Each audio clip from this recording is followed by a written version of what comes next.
कुठल्याही धर्मशास्त्राची रचना दोन उद्दिष्ट डोळ्यासमोर ठेवून केली जाते. एक म्हणजे सामाजिक व्यवस्था आणि संस्कृतीचं जतन करणं, ज्या योगे प्रत्येक पिढी आपल्या पूर्वजांचं अनुकरण करू शकेल.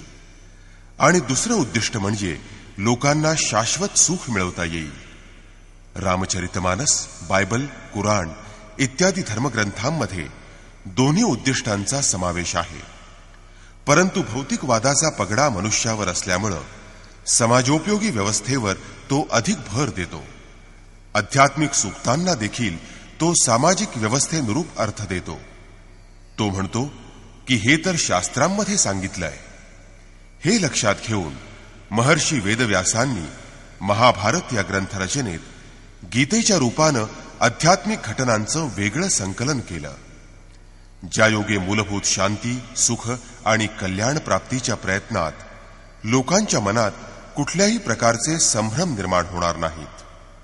त्याच आध्यात्मिक मूल्यांचं जतन करत प्रस्तुत होत आहे गीतेचा दिव्य संदेश.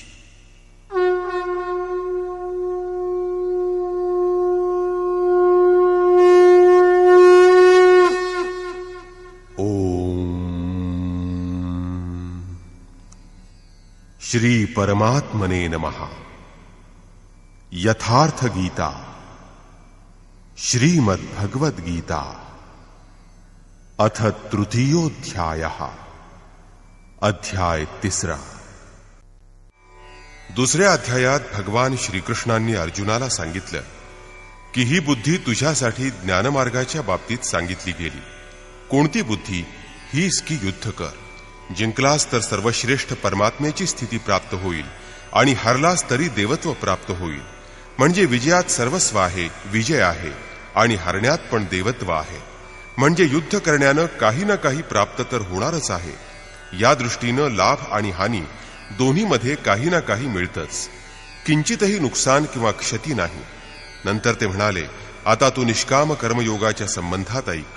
या बुद्धीनं युक्त होऊन तू कर्मबंधनातून चांगल्या प्रकारे सुटून जाशील.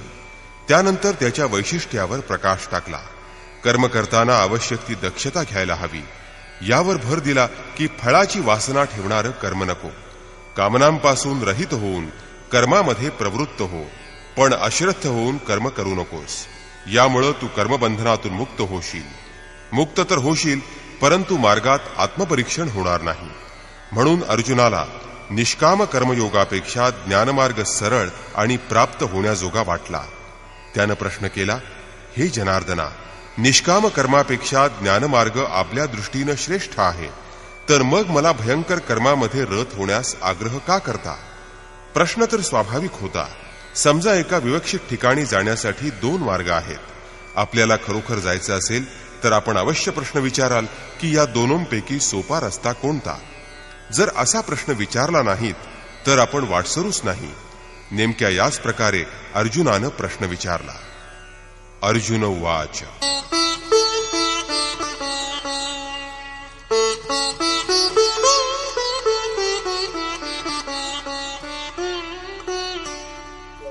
जायसी चेत कर्मणस्ते मता बुद्धिर्जनार्दन तत्किं कर्मणि घोरे मां नियोजयसि केशव. लोकांवर दया करणाऱ्या जनार्दना, जर निष्काम कर्मयोगापेक्षा आपल्याला ज्ञानयोग श्रेष्ठ वाटतो, तर मग हे केशवा, मला तुम्ही भयंकर कर्मयोग का करायला लावत आहात? निष्काम कर्मयोग अर्जुनाला भयंकर भयानक वाटत आहे, कारण की यात कर्म करण्याचाच अधिकार आहे, फळाचा अधिकार मुळीच नाही. कर्म करताना ते श्रद्धापूर्वक करावं आणि निरंतर योगावर दृष्टी ठेवून समर्पणासह कर्म करण्यास प्रवृत्त झालं पाहिजे. जर ज्ञानमार्गात हरलास तर देवत्वाची प्राप्ती होईल. जिंकल्यावर महान परमात्मा स्थिती प्राप्त होईल. निष्काम कर्मयोगात मग्न रहा. जर ज्ञानमार्गात हरलास तर देवत्व आहे. विजय प्राप्त केल्यास महान परमात्म स्थितीची प्राप्ती आहे. आपल्याला लाभ हानी स्वतः बघत पुढे जायचं आहे. या प्रकारे अर्जुनाला निष्काम कर्मयोगापेक्षा ज्ञानमार्ग सरळ आहे, सुलभ आहे असं वाटलं आणि म्हणून त्यानं निवेदन केलं,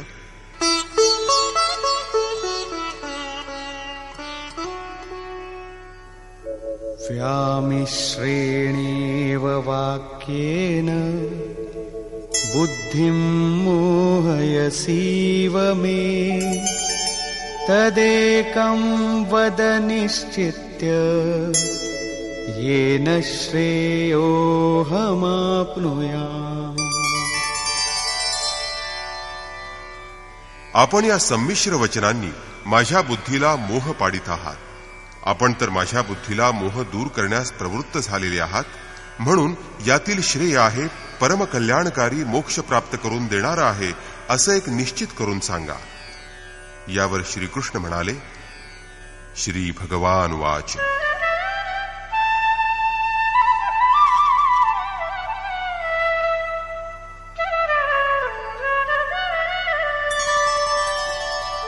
लोकेऽस्मिन् द्विविधा निष्ठा पुरा प्रोक्ता मया नघ ज्ञानयोगेन सांख्यानां कर्मयोगेन योगिनाम्.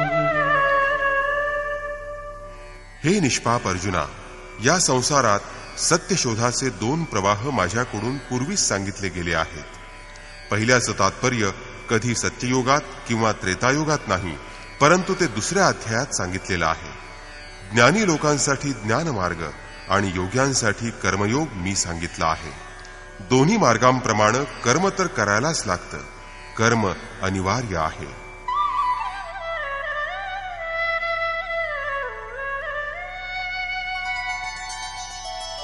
न कर्मणामनारम्भात् नैष्कर्म्यं पुरुषोऽश्नुते न च सन्न्यसनादेव सिद्धिं समधिगच्छति. अर्जुना, कर्माचा आरंभ न करता मनुष्याला नैष्कर्म्य प्राप्त होत नाही. तसंच आरंभ केलेल्या कार्याचा किंवा क्रियेचा त्याग केल्यानं भगवत प्रतिरूपी परमसिद्धी प्राप्त करता येत नाही. मग तुला ज्ञानमार्ग चांगला वाटो की निष्काम कर्ममार्ग, दोन्हीमध्ये तुला कर्म तर करावंच लागेल. साधारणतः लोक भगवत पथाचा संक्षिप्त मार्ग आणि समर्थनासाठी विधान शोधत बसतात. तेव्हा कर्माचा आरंभ केलाच नाही म्हणजे झाला निष्कर्मी, अशा प्रकारचा लोकांना भ्रम होऊ नये म्हणून श्रीकृष्ण भारपूर्वक सांगत आहेत, कर्माचा आरंभ न केल्यानं कोणालाही नैष्कर्म्य प्राप्त होत नाही. शुभाशुभ कर्मांचा जिथं अंत असतो, शेवट असतो, ती परमनिष्कर्मतेची, नैष्कर्म्याची परमस्थिती होय आणि ती कर्म करीत प्राप्त करता येते. अशा प्रकारे पुष्कळसे लोक म्हणत असतात, आम्ही तर ज्ञानमार्गी आहोत, ज्ञानमार्गात कर्मच नसतं असं समजून कर्माचा त्याग करणारे ज्ञानी होत नाहीत. ज्या क्रियेचा आरंभ केला आहे तिचा त्याग केल्यानं काही भगवंताची साक्षात्कार रूपी परमसिद्धी प्राप्त होत नाही. कारण नहि कश्चित् क्षणमपि जातु तिष्ठत्य कर्मकृत् कार्यते ह्यवशः कर्म सर्वः प्रकृतिजैर्गुणैः. कोणतीही व्यक्ती कोणत्याही समयी काहीतरी कर्म केल्याशिवाय क्षणभरही राहत नाही. कारण प्रत्येक व्यक्ती प्रकृतीजन्य गुणांच्या अधीन असल्यानं ते गुण प्रत्येकाकडून कर्म करवितच असतात. प्रकृती आणि प्रकृतीजन्य गुण जोपर्यंत जिवंत आहेत तोपर्यंत कोणीही व्यक्ती कर्म केल्याशिवाय राहत नाही. 4थ्या अध्यायातल्या 33व्या आणि 38व्या श्लोकात श्रीकृष्ण म्हणतात की यावन मात्र कर्म ज्ञानातच समाप्त होत असतं. ज्ञानरूपी अग्नी संपूर्ण कर्मांना भस्म करून टाकीत असतो. इथं ते म्हणतात की कर्म केल्याशिवाय कोणीही राहू शकत नाही. शेवटी ते महापुरुष काय सांगतात? त्यांच्या सांगण्याचा आशय असा की यज्ञ करता करता तिन्ही गुणांच्या पलीकडे गेल्यावर मनाचा परमात्म्यात विलय आणि साक्षात्काराबरोबर यज्ञाचा परिणाम दिसून येतो. म्हणजेच कर्म नाहीसं होतं. म्हणजे त्या निर्धारित क्रिया पूर्ण झाल्याशिवाय कर्म संपत नाही, प्रकृती पिंड सोडत नाही.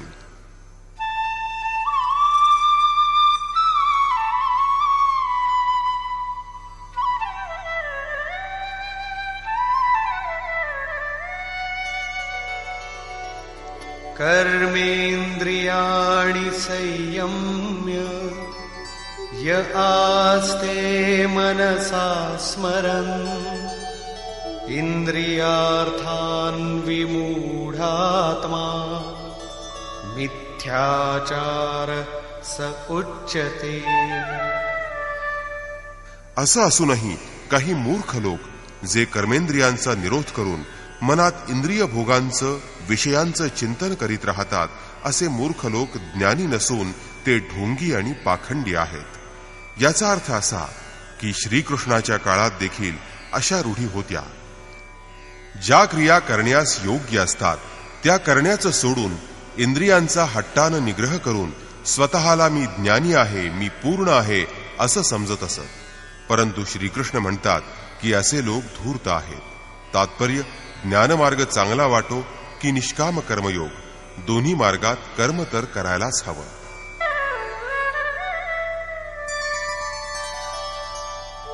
यस्त्विन्द्रियाणि मनसा नियम्यारभतेऽर्जुन कर्मेन्द्रियैः कर्मयोगम् असक्तः स विशिष्यते. हे अर्जुना, जो पुरुष मनानं इंद्रियांना वश करून इंद्रियांचं नियमन करून मनात वासनांचं स्फुरण न होईल असं सर्वथा अनासक्त झालेल्या कर्मेंद्रियांनी कर्मयोगाचं आचरण करतो, तो पुरुष श्रेष्ठ होय. ठीक आहे, आता समजले की कर्माचे आचरण करायला पाहिजे. परंतु प्रश्न असा उभा राहतो की कोणतं काम करावं. यावर श्रीकृष्ण पुढे म्हणतात,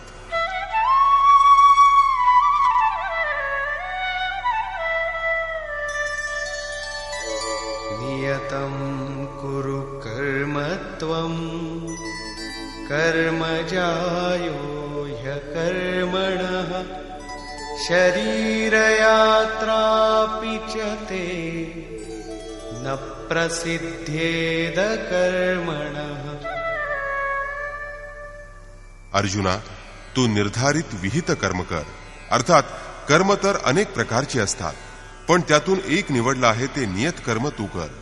कर्म न करण्यापेक्षा कर्म करणं चांगलं, कारण की कर्म करीत थोडंसं अंतर पण कापलत तर मागं सांगितल्याप्रमाणे ते कर्म मोठ्या जन्ममरणाच्या भयापासून मनुष्याला मुक्त करतं. कर्म न केल्यानं तुझी यात्रा सिद्ध होऊ शकणार नाही. या शरीर यात्रेचा अर्थ शरीर निर्वाह असं काही लोक लावतात. पण कसला शरीर निर्वाह? काय आपण स्वतः एक शरीर आहात? हा पुरुष जन्मांतरापासून युगानुयुग शरीराची यात्रा तर करीत आला आहे. ज्याप्रमाणे वस्त्र जीर्ण झाल्यानंतर दुसरं तिसरं धारण केलं जातं, त्या प्रकारे किड्यामुंगीपासून मनुष्यापर्यंत ब्रह्मापासून यावन्मात्र जगत हे परिवर्तनशील आहे. वरच्या खालच्या योनीमधून हा जीव शरीराची जणू यात्राच करीत आहे. कर्म ही अशी वस्तू आहे की जी या यात्रेला सफल सिद्ध करवते, पूर्ण करून देते. समज एकच जन्म घ्यायला लागला तर ही यात्रा चालूच आहे. आता तर पथिक वाट चालतो आहे, तो दुसऱ्या शरीराची यात्रा करीत राहिला आहे. यात्रा पूर्ण होते तेव्हाच इप्सित ठिकाण येतं. परमात्म स्थिती प्राप्त झाल्यानंतर आत्म्याला शरीराची यात्रा करावी लागत नाही. मोक्षसे अशुभात. अर्जुना, हे कर्म करून तू संसार बंधनातून सुटून जाशील. कर्म ही एकच अशी वस्तू आहे की मनुष्याला संसार बंधनातून मुक्ती देववते. आता प्रश्न उभा राहतो की ते निर्धारित कर्म काय आहे. त्यावर श्रीकृष्ण सांगतात, यज्ञार्थात् कर्मणोऽन्यत्र लोकोऽयं कर्मबन्धनः तदर्थं कर्म कौन्तेय मुक्तसंग समाचर. हे अर्जुना, यज्ञाची प्रक्रिया म्हणजे कर्म आहे. ज्यामुळे यज्ञ पूर्ण होतो ती क्रिया म्हणजे कर्म होय. हे तर सिद्ध आहे की कर्म एक निर्धारित प्रक्रिया आहे. मग या व्यतिरिक्त जे कर्म असतं ते कर्म नव्हे का? श्रीकृष्ण म्हणतात, नाही, ते कर्म नव्हे. अन्यत्र लोकोयम कर्म बंधनः. या कर्माच्या व्यतिरिक्त जगात जे काही केलं जातं, ज्यामध्ये सारं जग रात्रंदिवस व्यस्त असतं, ते कर्म म्हणजे या लोकीचं बंधन आहे, ते कर्म नव्हे. कर्म ते असतं मोक्षसे शुभात, जे अशुभ अर्थात संसार बंधनातून मुक्त करतं. फक्त यज्ञाची प्रक्रिया म्हणजे कर्म होय.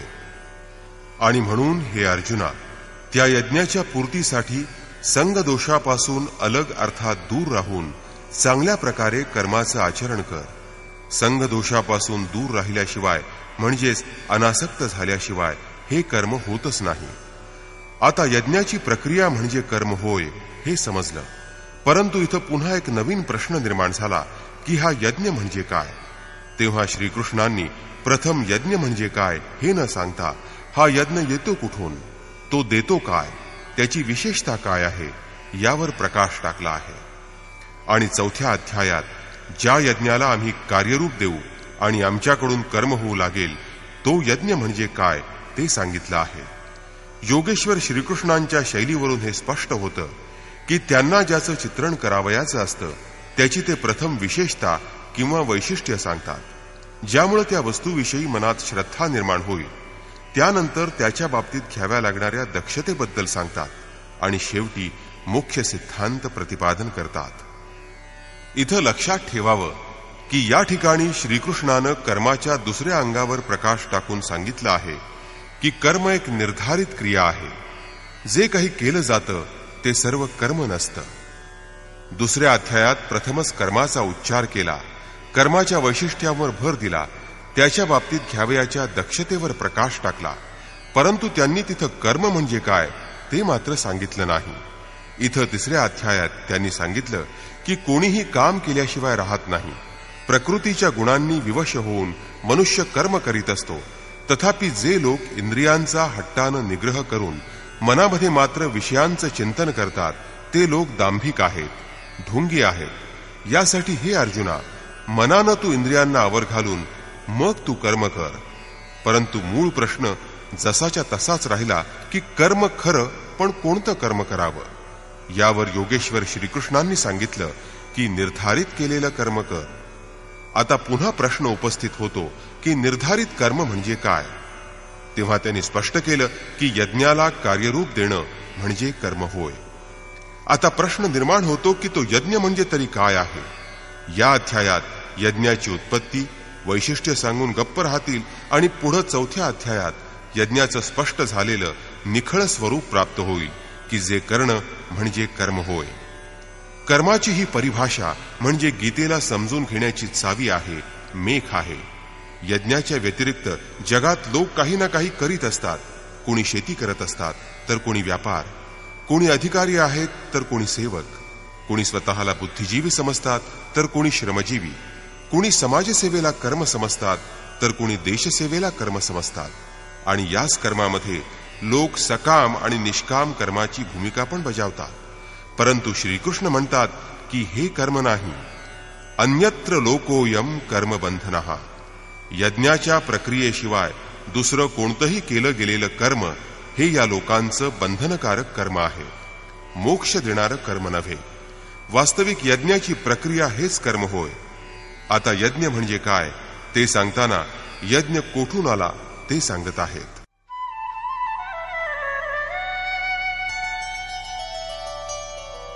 सहयज्ञाः प्रजा सृष्ट्वा पुरोवाच प्रजापतिः अनेन प्रसविष्यध्वम् ईशवोस्त्विष्टकामधु.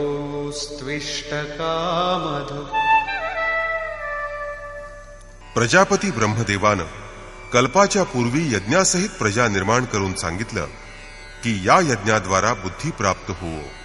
हा यज्ञ तुम्हा लोकांना इष्टकामधुक, अनिष्टकारक न होवो, विनाशरहित इष्टसंबंधी कामनांची पूर्ती करणारा होवो. यज्ञासहित प्रजेची रचना कुणी केली? प्रजापती ब्रह्मानं. ब्रह्मा कोण? 4 तोंड 8 डोळे असणारी प्रचलित देवता म्हणजे ब्रह्मा आहे का? नाही. श्रीकृष्णाच्या मताप्रमाणे देवता नावाची कोणती अलग सत्ताच अस्तित्वात नाही. मग प्रजापती कोण? वास्तविक ज्यानं प्रजापतीचा मूळ उगम परमात्म्यामध्ये प्रवेश मिळवला आहे तो महापुरुष म्हणजे प्रजापती आहे. बुद्धीस ब्रह्म आहे. अहंकार शिवबुद्धी अजमन शशिचित्त महाना. असं रामचरितमानसात म्हटलंय. ज्यावेळी बुद्धी यंत्राप्रमाणे असते त्यावेळी त्या महापुरुषाच्या वाणीमधून परमात्माच बोलत असतो. भजनाची वास्तविक क्रिया प्रारंभ झाल्यावर बुद्धीची उत्तरोत्तर उन्नती होते. सुरुवातीला ती बुद्धी ब्रह्मविद्येला जोडलेली असल्यामुळं ब्रह्मविद म्हटली जाते. क्रमाक्रमानं विकारांचं शमन झाल्यावर, ब्रह्मविद्येत श्रेष्ठ झाल्यावर तिला ब्रह्मविद्वर म्हटलं जातं. उत्थान आणि सूक्ष्म झाल्यावर बुद्धी विकसित होते तेव्हा तिला ब्रह्मविद्वर्यान म्हटलं जातं. त्या अवस्थेमध्ये ब्रह्मविद्वेत्ता ब्रह्मज्ञानी पुरुष दुसऱ्यांनाही उच्च मार्गावर आणण्याचा अधिकार मिळवतो. बुद्धीची अत्युच्च स्थिती आहे ब्रह्मविद वरिष्ठ अर्थात ब्रह्म जाणणाऱ्याची. ती अवस्था जिच्यात इष्ट प्रवाहित आहे अशी असते. या प्रकारे परमात्मस्वरूपी स्थित महापुरुषांनी भजनाच्या प्रारंभी यज्ञासहित संस्कारांना सुसंघटित करून सांगितलं की या यज्ञानं तुमची भरभराट होवो, तुम्हाला समृद्धी प्राप्त होवो. कसली समृद्धी? काय कच्ची घरं पक्की बनून जातील? आर्थिक प्राप्ती अधिक होईल? नाही. यज्ञ इष्ट कामधुक, इष्ट म्हणजे भगवंतासंबंधीची कामना तृप्त करे. यज्ञ परमात्म्यासंबंधीची कामना तृप्त करणारा आहे. मग सहजच प्रश्न येतो की यज्ञ सरळ सरळ भगवंताची प्राप्ती करून देईल की क्रमाक्रमानं?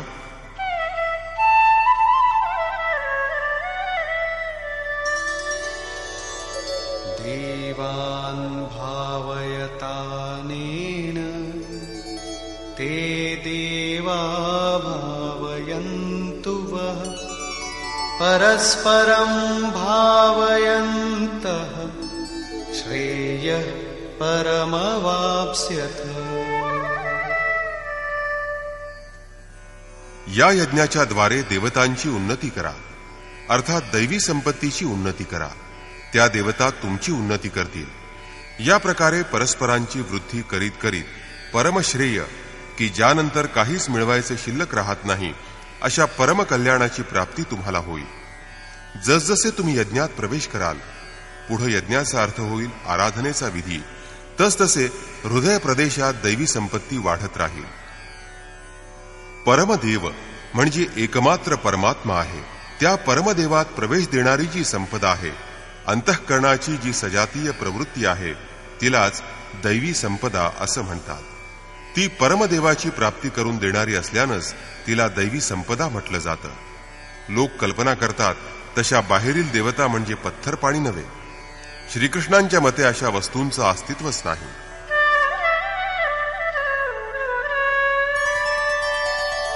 इष्टान् भोगान् हि वो देवा दास्यन्ते यज्ञभाविताः तैर्दत्तान् प्रदायैभ्यो यो भुङ्क्तेस्तेन एव सः.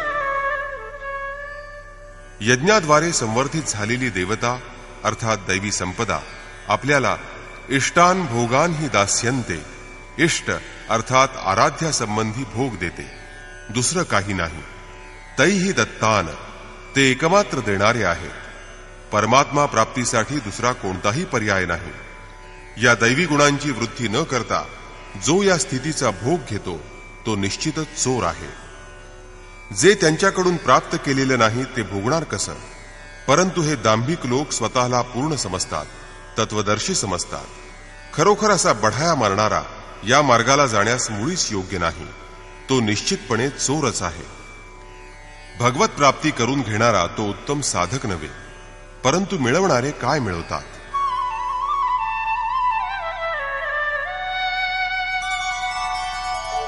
यज्ञशिष्टाशिनः सन्तो मुच्यन्ते सर्वकिल्बिषैः भुञ्जते ते त्वघं पापा ये पचन्त्यात्मकारणात्. यज्ञातून उरलेलं म्हणजेच यज्ञशेष भक्षण करणारे संत सर्व पापांपासून मुक्त होतात. दैवी संपदेची वृद्धी करता करता परिणामतः प्राप्तिकाल हाच पूर्तिकाल ठरतो. जेव्हा यज्ञ पूर्ण होतो तेव्हा शिल्लक राहिलेलं म्हणजेच ब्रह्म होय. हीच गोष्ट श्रीकृष्णांनी दुसऱ्या शब्दात सांगितली आहे. यज्ञशिष्टामृतभुजो यान्ति ब्रह्म सनातनम. यज्ञ ज्याची सृष्टी करतो त्या अन्नाचं ग्रहण करणारा ब्रह्मात प्रविष्ट होऊन जातो. इथं ते म्हणतात, यज्ञशेष अर्थात ब्रह्मपीयूष भक्षण करणारा सर्व पापातून मुक्त होतो.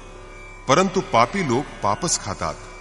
ते भजन करतात, आराधना करतात, स्वतःची प्रणतीही करतात, पण हे सर्व करताना याच्या मोबदल्यात मनात एक मधुर इच्छा ठेवतात, आत्मकारणाम, की शरीरासाठी म्हणजे शरीराला सुख होईल असं काही मिळावं. त्याला ते सुख प्राप्त तर होतं, परंतु तो भोग पूर्ण होताच तो पुन्हा पूर्वस्थितीला प्राप्त होईल. यापेक्षा अधिक नुकसान, हानी आणखी काय असणार? जर शरीरच नश्वर आहे तर त्याचे सुखोपभोग त्याला कधी सहकार अर्थात साथ देतील? ते भगवंताची आराधना तर करतात, पण त्याच्या मोबदल्यात ते पाप खातात. पलटी सुद्धा ते सठ विशलेही, तो नष्ट तर होत नाही, परंतु पुढे प्रगतीही करू शकत नाही. आणि म्हणूनच श्रीकृष्ण निष्काम भावानं कर्म अर्थात भजन करण्यावर भर देत आहेत. आतापर्यंत श्रीकृष्णांनी सांगितलं की यज्ञ परमश्रेय देतो आणि त्याची रचना महापुरुषांद्वारे होते. परंतु ते महापुरुष प्रजेच्या निर्मितीला का प्रवृत्त होतात? यावर श्रीकृष्ण म्हणतात, अन्नाद् भवन्ति भूतानि पर्जन्यादन्न संभवः यज्ञाद् भवति पर्जन्यो यज्ञः कर्म समुद्भवः.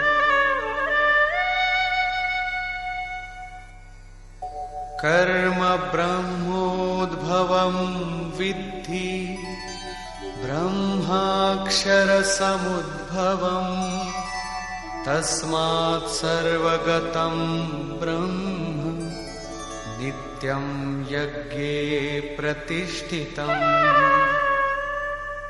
अन्नापासून सर्व प्राणी मात्र उत्पन्न होतात. अन्नम ब्रह्म व्यजतात. अन्न म्हणजे परमात्मा, परब्रह्म होय. त्या ब्रह्मपियुषाला आपला उद्देश बनवून मनुष्य प्राणी यज्ञाकडे पुढे चालू लागतो. अन्नाची उत्पत्ती पावसामुळे होते. ढगातून होणाऱ्या पावसामुळे नव्हे, तर कृपादृष्टीनं होत असते. पूर्वसंचित यज्ञकर्मच कृपेच्या रूपानं बरसत असतं. आजची आराधना उद्या कृपेच्या रूपानं प्राप्त होत असते. आणि म्हणून ही वृष्टी यज्ञाप्रमाणे असते. स्वाहा म्हणण्यानं आणि तीळ किंवा जव अग्नीत समर्पण करण्यानंच वृष्टी होत असेल तर अधिकांश मरुभूमी रेताड किंवा नापीक का राहिली आहे? ती सुपीक झाली असती. ही कृपावृष्टी यज्ञाचीच देणगी आहे.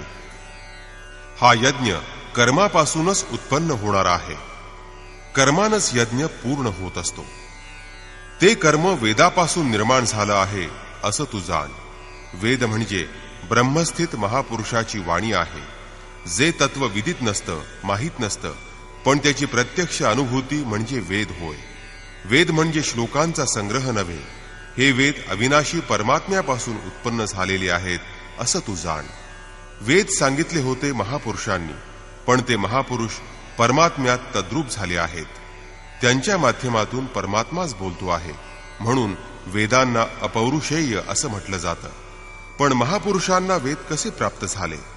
वेद अविनाशी परमात्म्यापासून उत्पन्न झाले आहेत आणि महापुरुष त्याच्याशी तद्रूप झालेले आहेत. ते फक्त यंत्र आहेत. त्यांच्याद्वारे परमात्मा बोलत असतो, कारण की यज्ञाच्या द्वारेच मनाच्या एकाग्रतेमध्येच वेद समजले जातात. यापासून सर्वव्यापी परम अक्षर परमात्मा सर्वथा यज्ञातच प्रतिष्ठित आहे. यज्ञ हाच परमात्म प्राप्तीचा एकमात्र उपाय आहे. यावर भर देताना श्रीकृष्ण म्हणतात, एवं प्रवर्तितं चक्रं नानुवर्तयति हयः अघायुरिन्द्रिया रामो मोघं पार्थ सजीवति. अरे पार्था, जो पुरुष या लोकी मनुष्य शरीर धारण करून आलेला आहे तो जर साधन चक्राप्रमाणे वागत नाही, म्हणजेच दैवी संपदेच्या उत्कर्ष, देवतांची वृद्धी आणि परस्परांच्या वृद्धीद्वारे अक्षयधाम प्राप्त करणे या क्रमानं जो आचरण करीत नाही तो इंद्रिय सुखाची इच्छा करणारा तो पापी पुरुष व्यर्थच जगत असतो. बंधूनो, दुसऱ्या अध्यायात योगेश्वर श्रीकृष्णानं कर्माचा उच्चार केला आणि या अध्यायात त्यांनी सांगितलं की नियत कर्माचं आचरण कर. यज्ञाची प्रक्रिया म्हणजेच कर्म होय. या व्यतिरिक्त जे काही केलं जातं ते या लोकीचं बंधन आहे. त्यासाठी संगदोषापासून दूर राहून त्या यज्ञाच्या पूर्तीसाठी कर्माचं आचरण कर. त्यांनी यज्ञाच्या वैशिष्ट्यांवर प्रकाश टाकला आणि सांगितलं की यज्ञाची उत्पत्ती ब्रह्मदेवापासून झाली आहे. अन्न प्राप्त करण्याचा हेतू समोर ठेवून प्रजा तो यज्ञ करण्यास प्रवृत्त होते. यज्ञ कर्मापासून आणि कर्म अपौरुषेय वेदापासून उत्पन्न झाला आहे. या वेदमंत्रांचा द्रष्टी महापुरुषच होते. त्यांचा पुरुष तिरोहित निर्मोही होऊन गेला होता. प्राप्तीबरोबर अविनाशी परमात्मा बाकी राहिला होता. यासाठी वेद परमात्म्यापासून उत्पन्न झाले आहेत. सर्वव्यापी परमात्मा यज्ञामध्ये नेहमी प्रतिष्ठित असतो आणि या साधनचक्रानुसार जो वागत नाही तो पापी पुरुष इंद्रियांच्या केवळ सुखोपभोगासाठी हपापला आहे. त्याचं जीणं व्यर्थ आहे. यज्ञ हा एक असा विधिविशेष आहे की ज्यात इंद्रियांना आराम नाही, परंतु अक्षय सुख प्राप्त होत असतं. मात्र इथं इंद्रियांच्या संयमाबरोबर यात एकाग्र होणं आवश्यक असतं.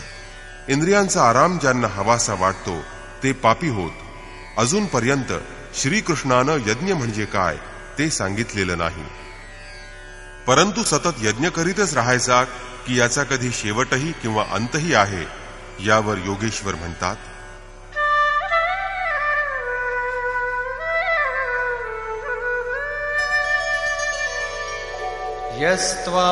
यस्त्वात्मरतिरेव स्यात् आत्मतृप्तश्च मानवः आत्मन्येव च सन्तुष्टः तस्य कार्यं न विद्यते. जो मनुष्य आत्म्याच्या ठिकाणी रत असतो, जो आत्मतृप्त असतो आणि आत्म्याच्या ठिकाणी संतुष्ट असतो, अशा साधकासाठी काही कर्तव्य शिल्लक राहत नाही. हेच तर लक्ष्य होतं. जेव्हा अव्यक्त सनातन अविनाशी आत्मतत्व प्राप्त झालं तेव्हा पुढे शोधायचं कोणाला? अशा पुरुषासाठी ना कर्माची आवश्यकता आहे ना कसल्या आराधनेची. आत्मा आणि परमात्मा हे एक दुसऱ्यांचे पर्याय आहेत. पुन्हा ते याचं चित्रण करत आहे.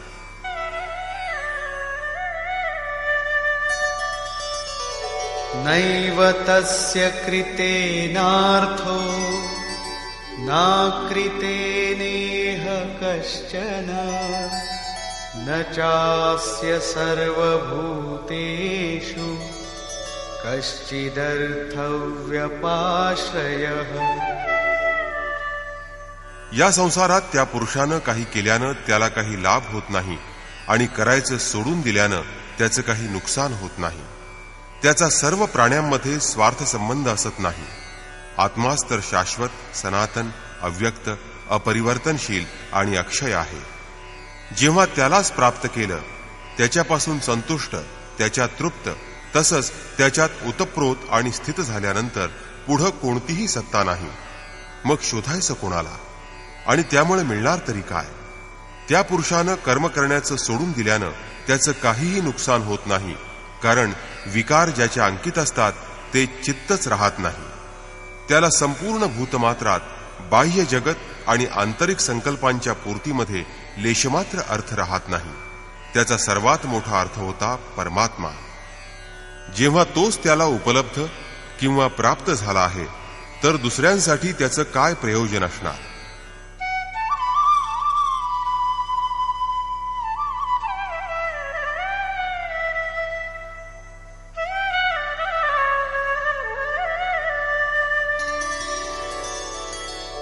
तस्मादसक्तः सततं कार्यं कर्म समाचर असक्तो ह्याचरन् कर्म परमाप्नोति पुरुषः. तेव्हा या स्थितीला प्राप्त करण्यासाठी तू अनासक्त होऊन कर्तव्य असं जे कर्म ते तू चांगल्या प्रकारे कर. कारण अनासक्त होऊन कर्माचं आचरण करणारा पुरुष मोक्षपद मिळवतो, परमात्म्याला प्राप्त करून घेतो. नियत कर्म आणि कार्यकर्म एकच आहे.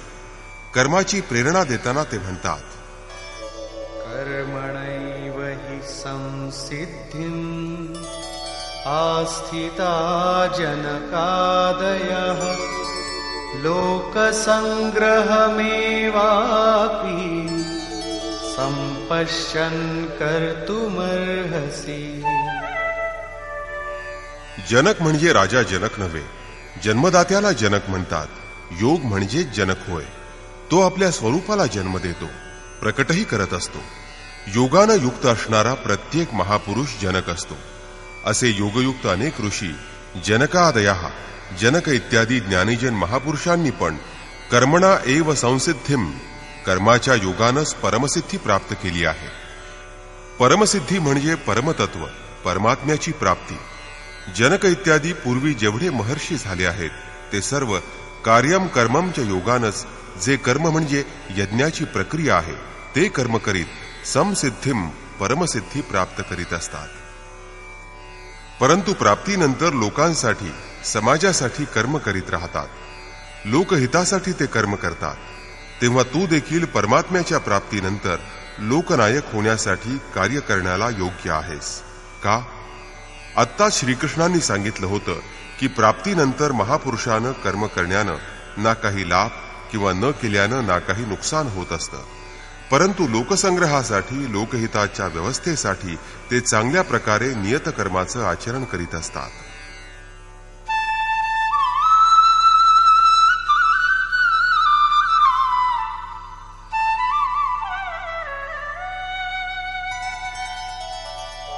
यद्यदाचरति श्रेष्ठः तत्तदेवेतरो जनः स यत्प्रमाणं कुरुते लोकस्तदनुवर्तते. श्रेष्ठ पुरुष जे आणि जसं आचरण करतात, अन्य लोक देखील त्यानुसारच आचरण करतात. तो महापुरुष जे काही प्रमाण किंवा आदर्श करून ठेवतो, संसार अर्थात हे जग त्याप्रमाणे त्याचंच अनुकरण करतं. श्रीकृष्णांनी प्रथमतः स्वरूपामध्ये स्थित आत्मतृप्त महापुरुषाच्या राहणीवर प्रकाश टाकला की त्याच्या कर्म करण्यानं त्याला काही लाभ होत नसतो किंवा कर्म सोडल्यानं त्याचं काही नुकसान होत असतं. तरी देखील जनकादी महर्षी आपलं कर्म उत्तम प्रकारे करीत होते. तिथं श्रीकृष्णांनी त्या महापुरुषांबरोबर आपली हळूच तुलना करून सांगितलं आहे की मीही एक महापुरुष आहे.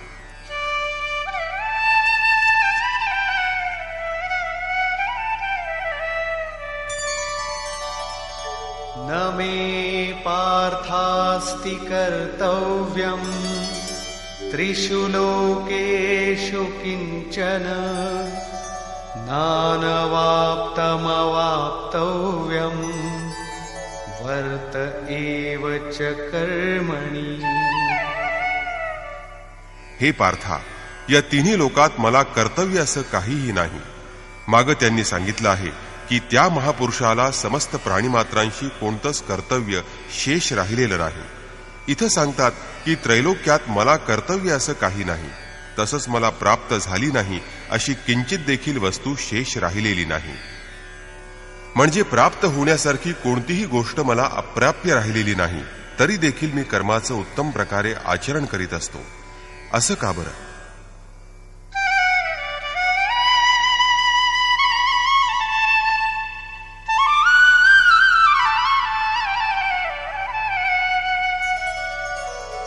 यदि ह्यहं न वर्तेयम् जातु कर्मण्यतन्द्रितः मम वर्त्मानुवर्तन्ते मनुष्याः पार्थ सर्वशः.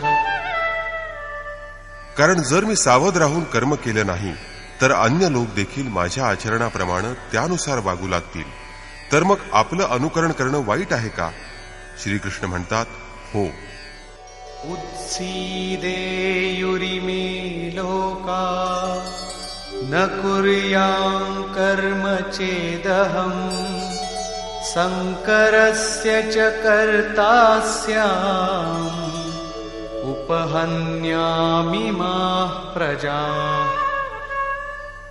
जर मी सावधान होऊन कर्म केलं नाही तर सर्व लोक भ्रष्ट होऊन जातील आणि मी संकरस्य वर्णसंकर करणारा होईल, तसंच या सर्व प्रजेचं हनन करणारा आणि मारणारा ठरेल.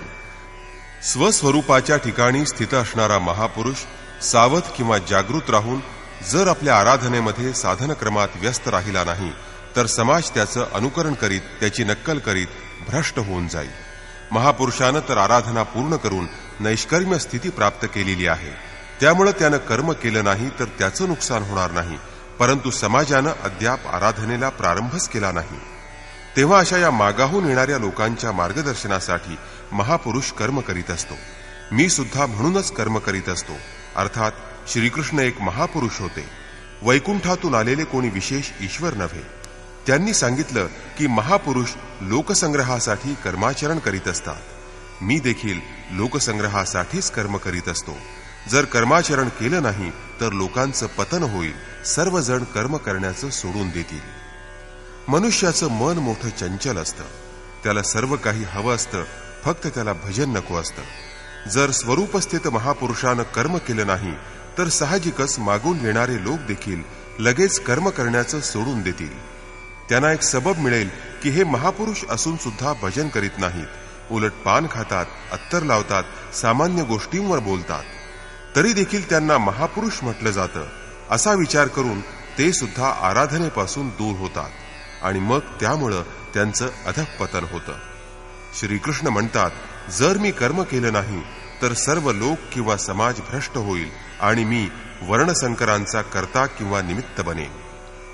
स्त्रियांच्या दूषित होण्यानं वर्णसंकर होतो असं पाहावयास मिळतं, ऐकावयासही मिळतं. अर्जुनाला सुद्धा हे भय होतं की स्त्रिया दूषित बनतील तर वर्णसंकर निर्माण होईल.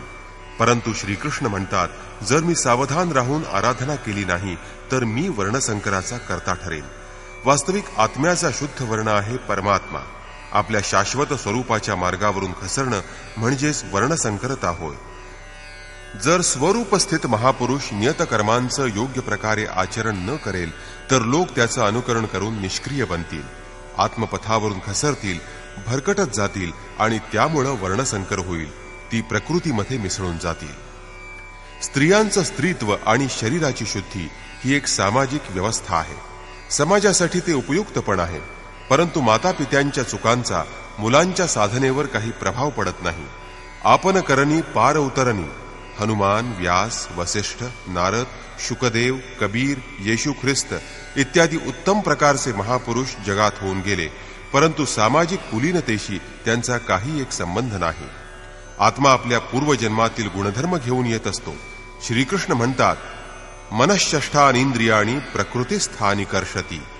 मनासह इंद्रियांकडून जे कार्य या जन्मात होतं त्याचे संस्कार घेऊन जीवात्मा जुन्या शरीराचा त्याग करून नवीन शरीरात प्रवेश करतो.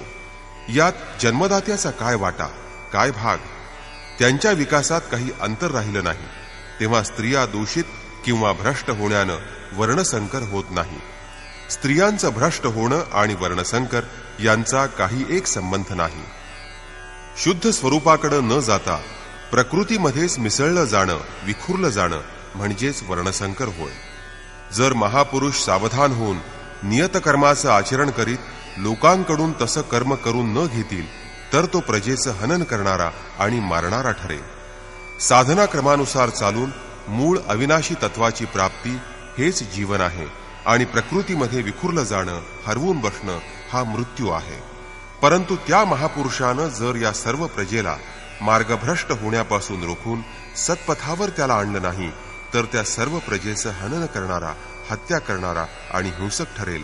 आणि क्रमशः चालत असताना जो चालवून घेतो ती शुद्ध अहिंसा आहे. गीतेच्या प्रमाणे शरीराचं निधन, नश्वर कलेवरांचं निधन हे फक्त परिवर्तन आहे, हिंसा नाही.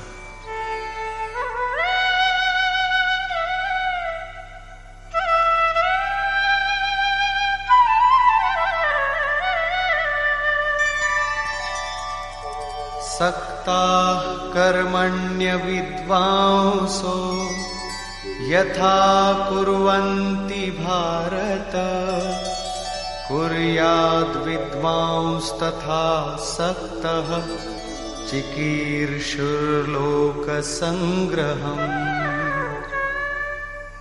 हे भारता, ज्याप्रमाणे कर्मामध्ये आसक्त झालेले अज्ञानी लोक जसं कर्म करतात, तसंच लोकसंग्रह, लोकांच्या कल्याणाची इच्छा करणाऱ्या अनासक्त झालेल्या विद्वानानं आपलं कर्म करावं. ज्ञान म्हणजे प्रत्यक्ष जाणणं. जोपर्यंत परमात्म्यापासून आम्ही लेशमात्र अलग आहोत, आराध्य अलग आहे, तोपर्यंत अज्ञान शिल्लक असतं, आणि जोपर्यंत अज्ञान आहे तोपर्यंत कर्मामध्ये आसक्ती राहते. अज्ञानी जितक्या आसक्तीनं आराधना करतो त्याच प्रकारे अनासक्त, ज्याला कर्माशी काही प्रयोजन नाही, त्याला आसक्ती कशी होईल? अशा पूर्ण ज्ञानी महापुरुषानं पण लोकहितासाठी कर्म करावं, दैवी संपत्तीची वृद्धी किंवा उत्कर्ष करावा, की ज्यामुळं समाज त्यांचं अनुकरण करेल.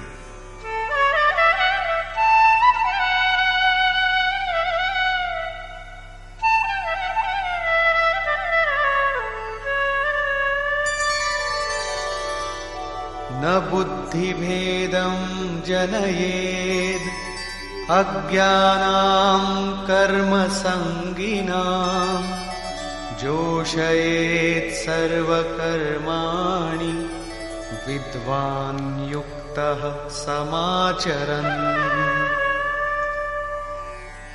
ज्ञानी पुरुषांनी कर्माच्या ठिकाणी आसक्त असलेल्या अज्ञानी लोकांचा बुद्धिभेद करू नये. अर्थात स्वरूपस्थित महापुरुषानं हे लक्षात ठेवावं की त्यांच्या कोणत्याही आचरणानं पाठीमागून येणाऱ्यांच्या मनात कर्माबद्दल अश्रद्धा उत्पन्न होणार नाही. परमात्म तत्वानं युक्त असणाऱ्या महापुरुषानं स्वतः चांगल्या प्रकारे नियतकर्म करावं आणि त्यांच्याकडून करवून घ्यावं. या कारणामुळेच पूज्य महाराजश्री पण वृद्धावस्थेमध्ये रात्री 2 वाजता उठून बसत, खोकायला लागत. 3 वाजता सर्वांना हाक मारून म्हणत, उठा मातीच्या पुतळ्यांनो, उठून चिंतनाला लागा. सर्वजण उठून चिंतनात मग्न झाले की पुन्हा थोडे पडत, थोड्या वेळाने पुन्हा उठून बसत आणि म्हणत, तुम्हा लोकांना असं वाटत असेल की महाराज झोपले आहेत, परंतु मी झोपलेलो नाही, मी श्वास घेत आहे. वृद्धावस्थेतील शरीर आहे, बसायला त्रास होत असतो, त्यामुळे मी पडून राहतो. परंतु तुम्ही मात्र स्थिर आणि सरळ बसून चिंतन करावं. जोपर्यंत तेलाच्या धारेप्रमाणे श्वासाची लय लागत नाही, क्रम तुटत नाही, अन्य संकल्प मध्ये मध्ये कोणतंही व्यवधान उत्पन्न करू शकत नाहीत, तोपर्यंत सतत चिंतनात राहणं हा साधकाचा धर्म आहे. माझा श्वास तर या अवस्थेतही बासरीप्रमाणे स्थिर उभा आहे. हेच कारण आहे की अनुयायांकडून करवून घेण्यासाठी तो महापुरुष चांगल्या प्रकारे आचरण करतो. जिस गुण को सिखावई उसे करके दिखावई. या प्रकारे स्वरूपात स्थित महापुरुषांनी स्वतः कर्म करीत करीत साधकांनाही आराधनेसाठी उद्युक्त करावं. साधकानं पण श्रद्धापूर्वक आराधना करावी, परंतु तो ज्ञानयोगी असो अगर समर्पणाचा भाव असणारा निष्काम कर्मयोगी असो, साधकात साधनेचा अहंकार असता कामा नये. कर्म कशाच्या द्वारे होतं, ते होण्यासाठी कोण कारणीभूत आहे, यावर प्रकाश टाकताना श्रीकृष्ण म्हणतात, प्रकृते क्रियमाणानि गुणैः कर्माणि सर्वशः अहंकार विमूढात्मा कर्ताहमिति मन्यते. आरंभापासून पूर्तीपर्यंत सर्व कर्म प्रकृतीच्या गुणांनी केली जातात. तरीही अहंकारामुळे मोहित झालेला मूर्ख मनुष्य मीच करता आहे असं मानतो. पण हे कसं मानायचं की आराधना प्रकृतीच्या गुणांद्वारे होत असते, असं कोणी पाहिलं? यावर श्रीकृष्ण म्हणतात,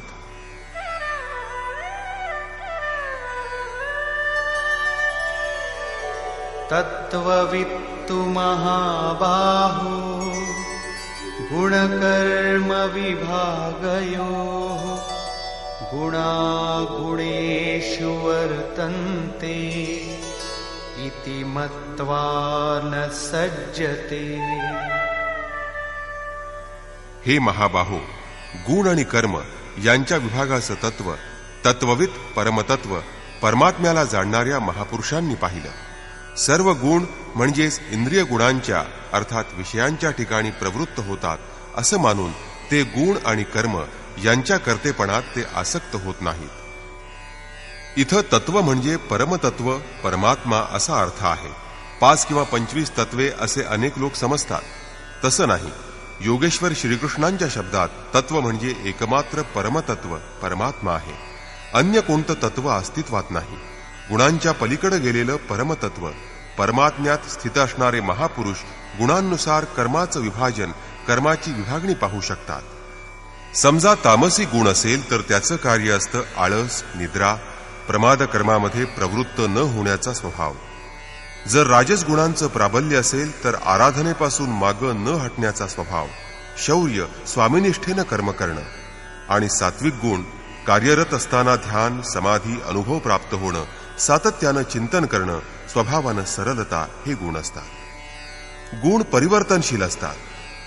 गुणांना अनुरूप कर्माचा उत्कर्ष किंवा अधःपतन होत असतं.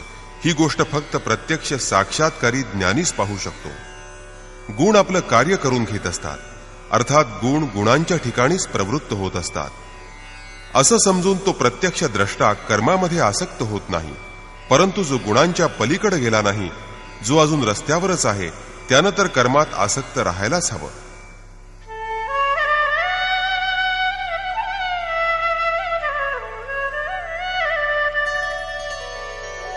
प्रकृतेर्गुणसम्मूढाः सज्जन्ते गुणकर्मसु तान् कृत्स्नविदो मन्दान् कृत्स्नविन्न विचालयेत्. प्रकृतीच्या गुणांनी मोहित झालेले पुरुष गुण आणि कर्मांमध्ये क्रमशः निर्मल गुणांकडे उन्नती पाहून त्यात आसक्त होतात. त्या परमात्म्याला चांगल्या प्रकारे जाणणाऱ्या ज्ञानी पुरुषानं मंदान म्हणजे शिथिल प्रयत्न करणाऱ्या साधकांना चंचल करू नये, त्यांना चाळवू नये, त्यांना निरुत्साही करू नये. उलट त्यांना प्रोत्साहन द्यावं. कारण की कर्म करत करतच त्यांना परमनैष्कर्म्य स्थिती प्राप्त करावयाची आहे. आपली स्थिती किंवा शक्तीचं आकलन करून कर्माला प्रवृत्त होणाऱ्या ज्ञानमार्गी साधकांनी कर्माला गुणांची देणगी समजावं. स्वतःला कर्ता समजून त्यांनी अभिमानी किंवा अहंकारी बनू नये. निर्मल गुणांची प्राप्ती झाल्यानंतर सुद्धा त्यात त्यांनी आसक्त होऊ नये. परंतु निष्काम कर्मयोग्याला कर्म आणि गुणांच्या विश्लेषणासाठी वेळ देण्याची काही आवश्यकता नाही. त्यानं तर फक्त समर्पणासह कर्म करीत राहायचं आहे. कोणते गुण येत आहेत आणि जात आहेत हे पाहणं इष्टदेवाची जबाबदारी आहे. गुणांचं परिवर्तन आणि क्रमाक्रमानं उत्थान ही इष्टदेवाची देणगी आहे असं तो मानतो आणि हातून कर्म होणे हेही इष्टदेवाचीच देणगी आहे असं तो समजतो. त्यामुळं कर्तेपणाचा अहंकार किंवा गुणांमध्ये आसक्त होण्याचा त्याला प्रश्नच येत नाही. कारण तो सतत चिंतनात मग्न असतो. यावर आणि युद्धाचं स्वरूप दाखवीत श्रीकृष्ण पुढं म्हणतात,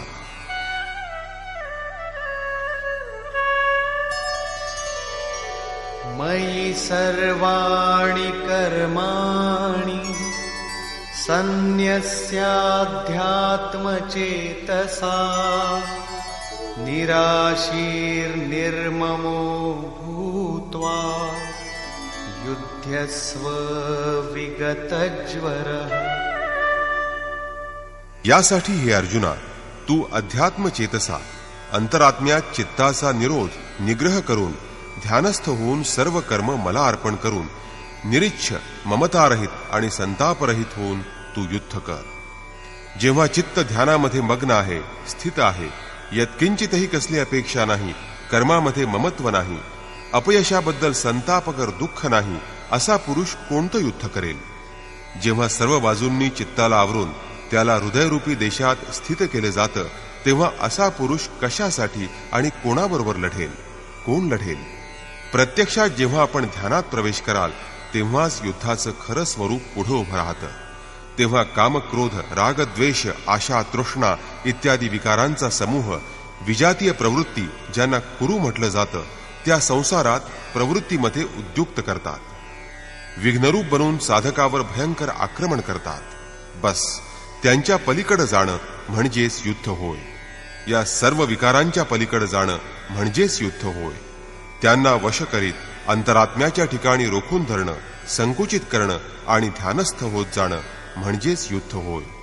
यावर भर देत ते पुन्हा म्हणतात, ये मे मतमिदं नित्यं अनुतिष्ठन्ति मानवाः श्रद्धावन्तो न सूयन्तो मुच्यन्ते तेऽपि कर्मभिः। जे लोक दूषित दृष्टीरहित होऊन आपली श्रद्धा भगवंताच्या ठिकाणी समर्पित करून जे नेहमी माझं मत म्हणजे युद्ध कर हे मत अनुसरतात ते पुरुष सर्व कर्मापासून मुक्त होतात। योगेश्वरांचं हे आश्वासन केवळ कुणा हिंदू, मुसलमान किंवा ख्रिस्ती मनुष्यासाठी नाही, तर ते अखिल मानव मात्रांसाठी आहे। त्यांचं मत आहे की युद्ध कर। यावरून असं वाटतं की त्यांचा हा उपदेश युद्ध करणाऱ्यांसाठी होता। अर्जुनाच्या समोर सौभाग्यानं विश्वयुद्धाची व्यूहरचना होती। आपल्या समोर तर कोणतंही युद्ध नाही, मग आपण गीतेच्या मागं का लागलो आहोत? कर्मातून सुटण्याचा उपाय तर युद्ध करणाऱ्यांसाठी आहे, परंतु असं काही नाही। वास्तविक ही लढाई मानवाच्या आंतरदेशातील आहे। क्षेत्र आणि क्षेत्रज्ञाचा, विद्या आणि अविद्याचा, धर्मक्षेत्र आणि कुरुक्षेत्राचा हा संघर्ष आहे। आपण जो जो ध्यानामध्ये चित्ताचा निरोध कराल तो विजातीय प्रवृत्ती विघ्नरूपानं प्रत्यक्ष येते आणि भयंकर आक्रमण करीत असते। त्यांचं शमन करीत चित्ताचा निग्रह करणं म्हणजे तर युद्ध आहे। जो दूषित दृष्टीनं रहित होऊन अत्यंत श्रद्धेनं या युद्धात सहभागी होतो तो कर्मबंधनातून, पापी आचरणातून पूर्णतः मुक्त होतो। जो युद्धामध्ये प्रवृत्त होत नाही त्याची काय गती होते? यावर श्रीकृष्ण म्हणतात,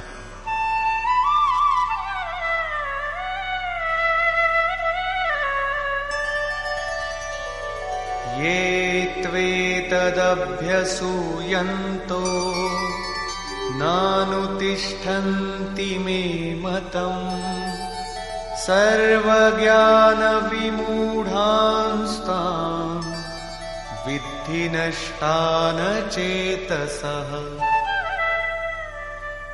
जे दूषित दृष्टी असणारे अर्चतसः मोहनिद्रेमध्ये गढून गेलेले लोक माझ्या या मतानुसार आचरण करीत नाहीत, म्हणजेच ध्यानस्थ होऊन आशा, ममता, संतापरहित होऊन समर्पण वृत्तीनं युद्ध करीत नाहीत, सर्वज्ञान विमूढान ते ज्ञानपथावर संपूर्णपणे मोहपाशात अडकतात। त्या लोकांना तू कल्याणापासून भ्रष्ट झालेलं जाण। जर हेच बरोबर आहे तर लोक त्याचं आचरण का करीत नाहीत? यावर श्रीकृष्ण म्हणतात, सदृशं चेष्टते स्वस्याः प्रकृतेर्ज्ञानवानपि प्रकृतिं यान्ति भूतानि निग्रहः किं करिष्यति। सर्व प्राणी आपल्या प्रकृतीला प्राप्त होतात, आपल्या स्वभावाच्या अधीन होऊन कर्मामध्ये प्रवृत्त होतात। साक्षात्कारी ज्ञानी मनुष्य देखील आपल्या प्रकृतीनुसार कार्य करतो। मनुष्य प्राणी आपल्या कर्मात मग्न राहतात, तर ज्ञानी स्वस्वरूपात एकरूप होऊन जगतात। जसा ज्याच्या प्रकृतीचा प्रभाव असेल तसा तो कार्य करतो। हे स्वयंसिद्ध आहे, यात कोण काय निराकरण करणार? याच कारणामुळे सर्व लोक माझ्या मतानुसार कर्मात प्रवृत्त होऊ शकत नाहीत। ते आशा, ममता, संतापाचा म्हणजे रागद्वेषाचा त्याग करू शकत नाहीत। त्यामुळे कर्माचं व्यवस्थित आचरण होऊ शकत नाही। हे पुढे अधिक स्पष्ट करतात आणि दुसरं कारण दाखवतात।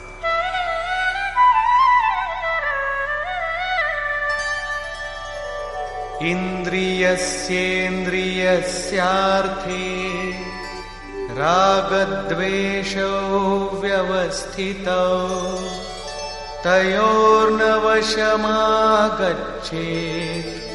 तौ ह्यस्य परिपन्थिनौ। इंद्रिय आणि इंद्रिय भोगात रागद्वेषांचा वास असतो। या दोघांना वश होता कामा नये। या कल्याणकारक मार्गामध्ये कर्मांपासून मुक्त होण्याच्या पद्धतीमध्ये राग आणि द्वेष हे कट्टर शत्रू आहेत। ते आराधनेचं अपहरण करतात। जर शत्रू आत आले तर बाहेर कोण कोणाशी लढेल? शत्रू तर इंद्रिय आणि भोगांच्या संसर्गात आहे, अंतःकरणात आहे। तेव्हा हे युद्ध देखील अंतःकरणातील आहे, कारण शरीरच क्षेत्र आहे, ज्यामध्ये सजातीय आणि विजातीय अशा दोन्ही प्रवृत्ती, विद्या आणि अविद्या तिथे राहतात, जी मायेची दोन अंग आहेत। या प्रवृत्तींच्या पलीकडे पोहोचणं, सजातीय प्रवृत्तींना साध्य करून विजातीय प्रवृत्तींचा अंत करणं हेच युद्ध आहे। विजातीय प्रवृत्ती समाप्त झाल्यावर सजातीयाचा उपयोग देखील समाप्त होतो.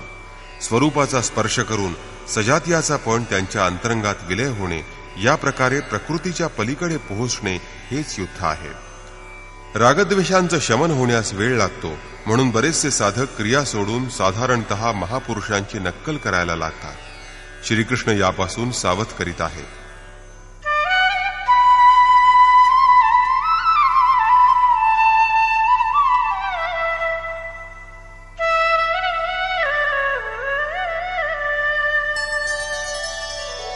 श्रेयान् स्वधर्मो विगुणः परधर्मात् स्वनुष्ठिता स्वधर्मे निधनं श्रेयः परधर्मो भयावह.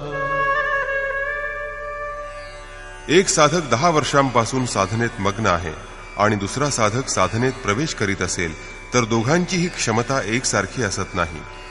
नवीन प्रवेश करणारा साधक जर जुन्या साधकाची नक्कल करेल, अनुकरण करेल, तर तो नष्ट होईल. यावर श्रीकृष्ण म्हणतात की चांगलं आचरण असणाऱ्या दुसऱ्याच्या धर्मापेक्षा आपला धर्म गुणहीन असला तरी तो अधिक उत्तम आहे असं समजावं. स्वभावतः उत्पन्न होणाऱ्या कर्मात प्रवृत्त होण्याची क्षमता म्हणजेच स्वधर्म होय.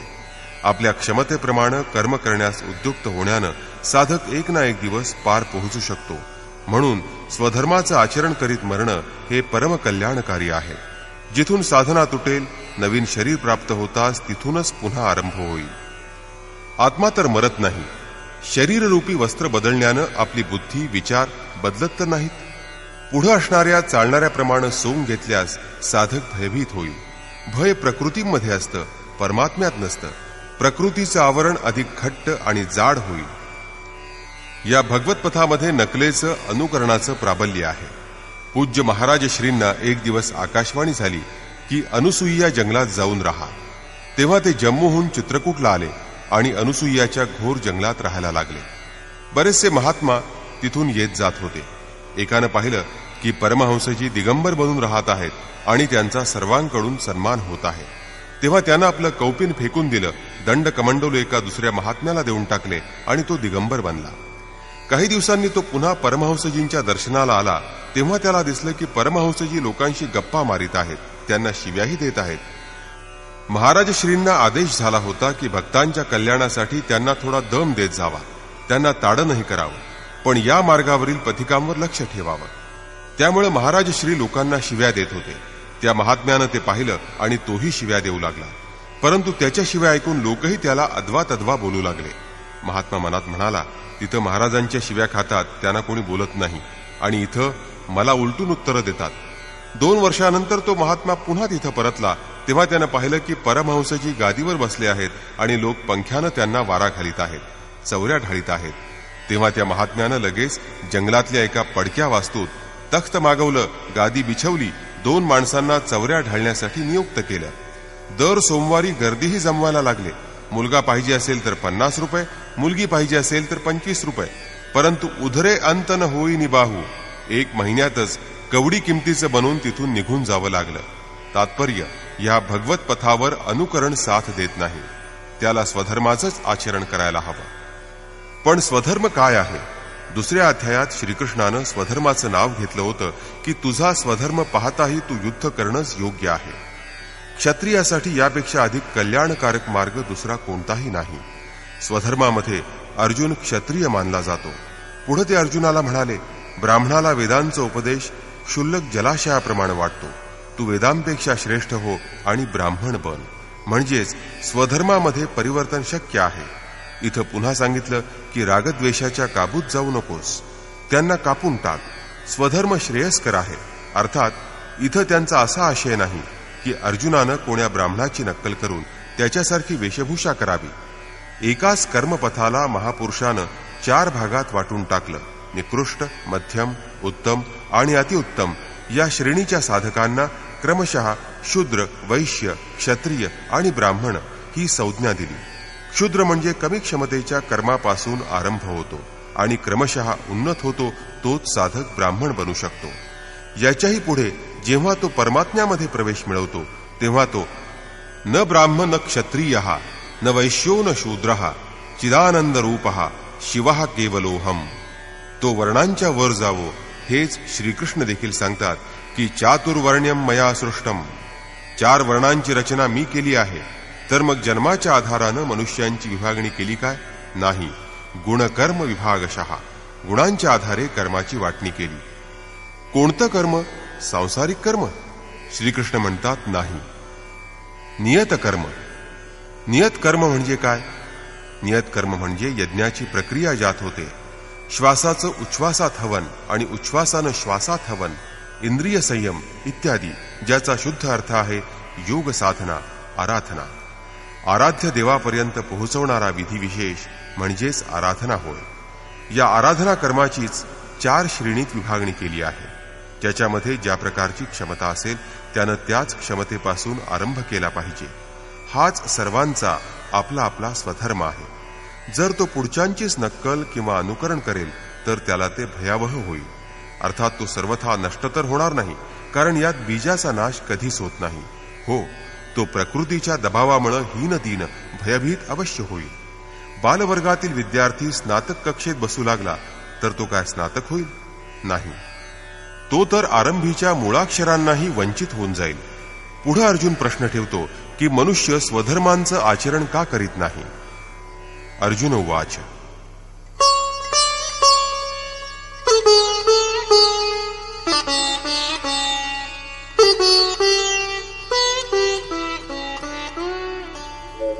अथ केन प्रयुक्तोऽयं पापं चरति पुरुषः अनिच्छन्नपि वार्ष्णेय बलादिव नियोजितः.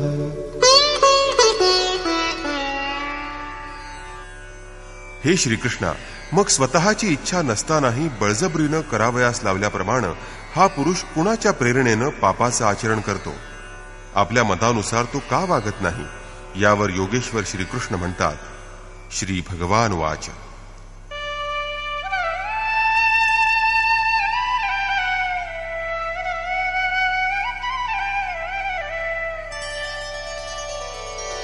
काम एष क्रोध एष रजो गुणसमुद्भवः महाशनो महापाप्मा विद्येनमिह वैरिणम्. अर्जुना, रजोगुणापासून उत्पन्न होणारा हा काम आणि क्रोध अग्निप्रमाणे भोग भोगण्यानं कधीही तृप्त न होणारे मोठे पापी आहेत. काम क्रोध हे रागद्वेषाला पूरक आहेत. आता मी ज्याची चर्चा केली होती या विषयात तू यांनाच शत्रू आहेस असं जाण. पुढे त्यांचा प्रभाव दाखवित आहेत.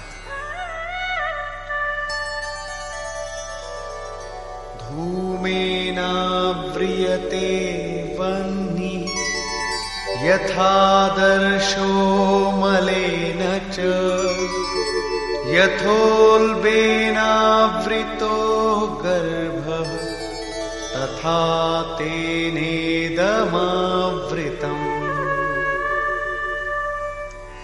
ज्याप्रमाणे धुरानं अग्नी आणि धुळीनं आरसा झाकला जातो, अथवा ज्याप्रमाणे वारेनं गर्भ वष्टीला जातो, त्याप्रमाणे कामक्रोध विकारांनी हे ज्ञान झाकलेलं आहे. ओलं लाकूड जाळल्यानंतर जसा धूरच धूर होतो, अग्नी असून सुद्धा लपेटण्याचं रूप घेऊ शकत नाही. धुळीनं झाकलेल्या आरशावर ज्याप्रमाणे प्रतिबिंब स्पष्ट दिसत नाही, वारेमुळे गर्भ ज्याप्रमाणे झाकलेला असतो, त्याप्रमाणे या विकारांमुळे परमात्म्याचं प्रत्यक्ष ज्ञान होत नाही.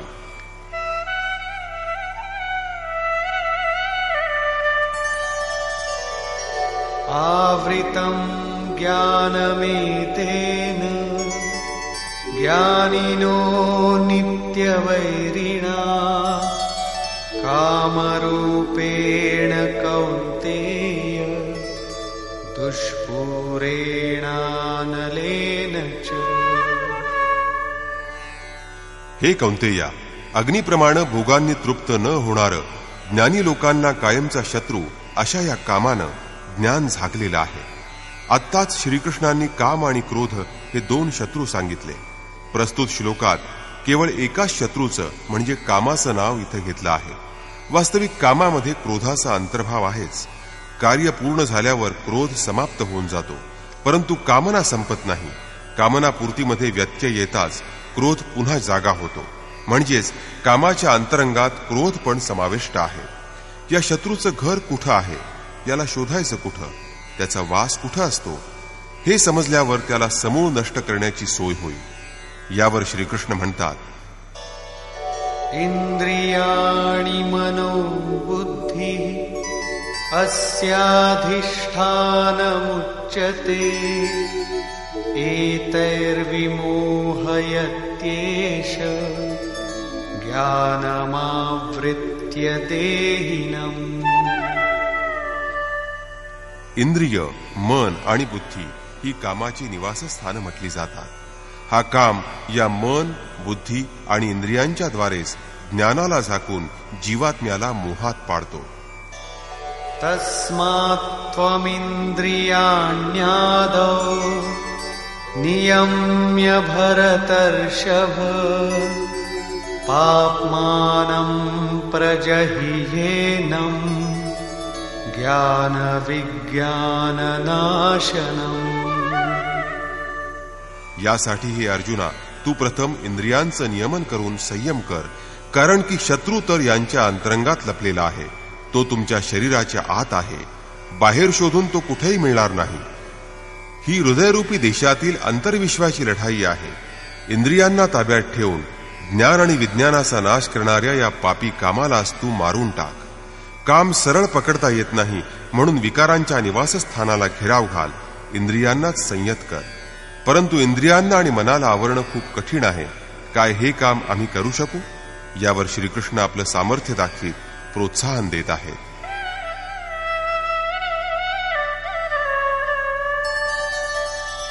इंद्रियाणि पराण्याहुः इंद्रियेभ्यः परं मनः मनसस्तु परा बुद्धिः यो बुद्धेः परतस्तु सः. अर्जुना, या शरीरापेक्षा तू इंद्रियांना मोठं म्हणजे सूक्ष्म आणि बलवान जाण. इंद्रियांपेक्षा वर मन आहे, ते यांच्याही पेक्षा बलवान आहे. मनाच्या पेक्षा वर बुद्धी आहे आणि या बुद्धीपेक्षाही अत्यंत वर आणि श्रेष्ठ असा तुमचा आत्मा आहे. तेच तर तुम्ही आहात आणि इंद्रिय, मन, बुद्धीचं नियमन करण्यास तुम्ही सक्षम आहात.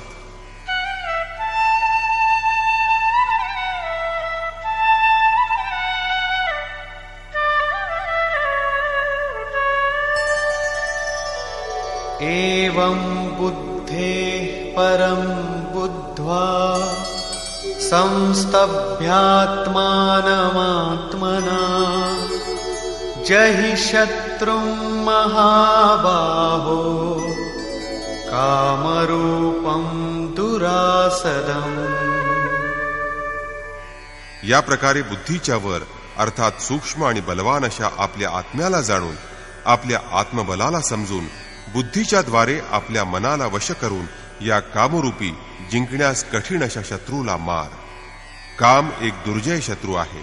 इंद्रियांद्वारे तो आत्म्याला मोहात पाडतो. तेव्हा आपलं सामर्थ्य ओळखून आत्म्याला बलवान समजून कामरूपी शत्रूला ठार मार. अर्थात हा शत्रू अंतरंगातील आहे हे सांगायची काही आवश्यकता नाही. निष्कर्ष. अनेक गीताप्रेमी व्याख्यात्यांनी या अध्यायाला कर्मयोग असं नाव दिलं आहे, परंतु हे सुसंगत नाही. दुसऱ्या अध्यायात योगेश्वरांनी कर्माचा प्रथम उच्चार केला. त्यांनी कर्माचं महत्त्व प्रतिपादन करून त्यामध्ये कर्मजिज्ञासा जागृत केली आणि या अध्यायामध्ये त्यांनी कर्माला परिभाषित केलं, व्याख्याबद्ध केलं की यज्ञाची प्रक्रिया म्हणजेच कर्म होय. स्पष्टच आहे की यज्ञ ही एक निर्धारित दिशा आहे. त्याच्या व्यतिरिक्त जे काही केलं जातं ते या लोकीचं बंधन आहे. श्रीकृष्ण ज्याला कर्म म्हणतात ते कर्म मोक्षसे शुभात, संसार बंधनातून सुटका करवणारं कर्म आहे. श्रीकृष्णांनी यज्ञाची उत्पत्ती इथं सांगितली. तो काय देतो, त्याची वैशिष्ट्य कोणती, यांचं इथे चित्रण केलं आहे आणि यज्ञ करण्यावर भर दिला आहे. त्यांनी सांगितलं या यज्ञाची प्रक्रिया म्हणजे कर्म आहे. जे हे कर्म करीत नाहीत ते पापी, आरामाचा हव्यास असणारे असून ते व्यर्थ जगत असतात. पूर्वी होऊन गेलेल्या महर्षींनी देखील हे कर्म करूनच परमनैष्कर्म्य सिद्धी प्राप्त करून घेतली होती. ते आत्मतृप्त आहेत. त्यांना कर्म करण्याची आवश्यकता नाही. तरीही मागाहून येणाऱ्यांच्या मार्गदर्शनासाठी ते देखील आपलं कर्म उत्तम प्रकारे करीत होते. त्या महापुरुषांबरोबर श्रीकृष्णानं आपली तुलना केली आणि म्हटलं की खरं म्हणजे मलाही आता कर्म करण्याची काही आवश्यकता नाही, परंतु मागून येणाऱ्या लोकांच्या हितासाठीच मी कर्म करीत आहे. इथं श्रीकृष्णांनी आपला स्पष्ट परिचय करून देऊन सांगितलं की ते देखील एक योगी होते. त्यांनी कर्मामध्ये प्रवृत्त झालेल्या साधकांनी विचलित होऊ नये, मन चंचल ठेवू नये असं सांगितलं, कारण कर्म करूनच साधकाला परमोच्च स्थिती प्राप्त करावयाची आहे. जर त्यांनी नियत कर्म केलं नाही तर ते नष्ट होतील. या कर्मासाठी ध्यानस्थ होऊन त्यांना युद्ध करावयाचं आहे. डोळे बंद आहेत.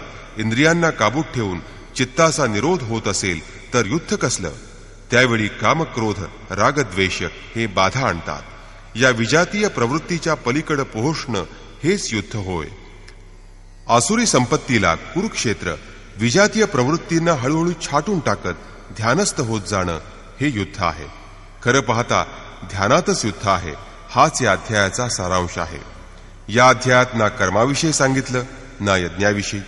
जर यज्ञाचं स्वरूप नीट समजेल तर कर्म चांगलं समजलं जाईल. अजूनपर्यंत त्यांनी कर्म म्हणजे काय हे समजावलंच नाही. या अध्यायात फक्त स्थितप्रज्ञ महापुरुषाच्या प्रशिक्षणात्मक पैलूंवर भर दिला आहे. हा तर गुरुजनांसाठी निर्देश आहे. त्यांनी कर्म केलं नाही तरी त्यांचं काहीही नुकसान होणार नाही, किंवा कर्म केल्यानं त्यांना काही लाभ आहे असंही नाही. परंतु ज्या साधकांना परमगती प्राप्त करावयाची आहे त्यांच्यासाठी खास काही सांगितलंच नाही, तर मग हा कर्मयोग कसा? कर्माचं स्वरूप पण स्पष्ट नाही की जे नीट करता येईल, कारण की यज्ञाची प्रक्रियाच कर्म आहे. आत्तापर्यंत त्यांनी एवढंच सांगितलं. यज्ञाविषयी तर काही सांगितलंच नाही. मग कर्माचं स्वरूप कुठं स्पष्ट झालं? मात्र गीतेमधील युद्धाचं यथार्थ चित्रण इथंच वाचायला मिळतं. संपूर्ण गीतेवर नजर फिरवली तर दुसऱ्या अध्यायात सांगितलं की शरीर नाशवंत आहे म्हणून युद्ध कर. गीतेमध्ये युद्धाचं हेच एक ठोस कारण सांगितलं आहे. पुढं ज्ञानयोगाच्या संदर्भात क्षत्रियासाठी युद्ध हेच कल्याणाचं एकमात्र साधन दाखवलं आहे. आणि पुढं सांगितलं की ही बुद्धी तुझ्यासाठी ज्ञानयोगाच्या विषयात सांगितली गेली. कोणती बुद्धी? तर युद्धातील हार किंवा जीत या दोन्हीमध्ये साधकाला लाभच मिळणार आहे असं समजून युद्ध कर. नंतर अध्याय 4 सांगितलं की योगामध्ये मग्न राहून हृदयात असलेल्या आपल्या संशयाला ज्ञानरूपी तलवारीनं कापून टाक. ही तलवार योगस्थितीत आहे. मग अध्याय 5 ते 10 पर्यंत युद्धाची चर्चा सुद्धा केली नाही. 11व्या अध्यायात केवळ एवढंच सांगितलं की हे शत्रू माझ्याकडून पूर्वीच मारले गेले आहेत. तू फक्त निमित्त मात्र होऊन उभा राहा आणि यश प्राप्त कर. ते तुझ्याशिवाय मारले गेले आहेत. प्रेरक सर्व करवून घेईल. सध्या तू या मेलेल्यांनाच मार. 15व्या अध्यायात संसार मूळ असणाऱ्या पिंपळाच्या वृक्षासारखा आहे असं सांगितलं. असंगत रूपी शस्त्रानं कापून त्या परमपदाला शोधण्याचा निर्देश श्रीकृष्णांनी दिला. पुढील अध्यायात युद्धाचा उल्लेख नाही. हो, 16व्या अध्यायात असुरांचं चित्रण आहे जे नरकाला नेणारं आहे. 3ऱ्या अध्यायात युद्धाचं पूर्ण चित्रण आहे. श्लोक 30 ते 43 पर्यंत युद्धाचं स्वरूप, त्याची अनिवार्यता, युद्ध न करणाऱ्यांचा विनाश, युद्धात मारलं जाणाऱ्या शत्रूंची नावं, त्यांना मारण्यासाठी आपल्या शक्तीला आव्हान आणि त्यांना कापून फेकण्यावर भर दिला आहे. या अध्यायात शत्रू आणि शत्रूचं आंतरिक स्वरूप स्पष्ट केलं आहे. त्यांच्या विनाशासाठी प्रेरणा दिली आहे. म्हणून ओम तत्सदिति श्रीमद्भगवद्गीतासूपनिषत्सु ब्रह्मविद्यायां योगशास्त्रे श्रीकृष्णार्जुन संवादे शत्रुविनाश प्रेरणा नाम तृतीयोध्यायः. याप्रमाणे श्रीमद्भगवद्गीतारूपी उपनिषदातील ब्रह्मज विद्यांतर्गत योगशास्त्रातील श्रीकृष्ण आणि अर्जुन यांच्या संवादातील शत्रुविनाश प्रेरणा या नावाचा 3रा अध्याय समाप्त झाला. इति श्रीमत्परमहंस परमानंदस्य शिष्य स्वामी अडगडानंद कृते श्रीमद्भगवद्गीताः यथार्थ गीता भाष्ये शत्रुविनाश प्रेरणा नाम तृतीयोध्यायः. अशा प्रकारे श्रीमत्परमहंस परमानंदजींचे शिष्य स्वामी अडगडानंद कृत श्रीमद्भगवद्गीतेवरील भाष्य यथार्थ गीता यामधील शत्रुविनाश प्रेरणा नावाचा तिसरा अध्याय समाप्त झाला. हरिओम तत्सत.